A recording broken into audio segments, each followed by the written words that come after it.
રાજકોટ જિલ્લાના લોધિકા તાલુકાના પાડ ગામ ખાતે એક લાંચ લેવાનો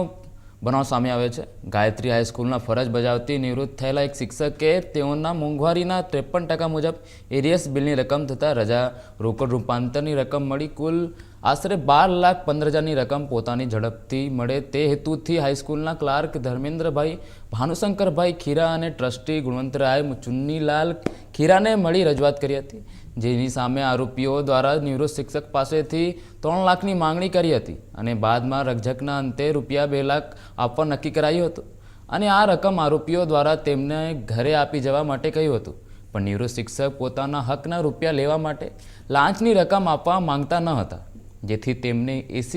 એસીબીનો સંપર્ક કરી ફરિયાદ નોંધાવી હતી અને બાદમાં ટ્રેપ ગોઠવવા નક્કી કર્યું હતું। આરોપીઓએ લાંચની રકમ ઘરે આપવા માટે કહ્યું હોવાથી ફરિયાદી નિવૃત્ત શિક્ષક રૂપિયા 2 લાખની રકમ લઈ આરોપીના ઘરે રાજકોટમાં વાણિયાવાડી વિસ્તારમાં પહોંચ્યા હતા, જ્યાં આરોપી ગુણવંતરાય ચુનીલાલ ખીરાપંથની હાજરીમાં ફરિયાદી સાથે હેતુલક્ષી વાતચીત કરી ફરિયાદી પાસેથી રૂપિયા 2 લાખની ગેરકાયદેસર લાંચની રકમ માંગી આરોપી ધર્મેન્દ્રભાઈ ભાનુશંકરભાઈ ખીરાની હાજરીમાં સ્વીકારી હતી, જેથી તુરંત એસીબીએ બંનેની ધરપકડ કરી વધુ તપાસ હાથ ધરી છે।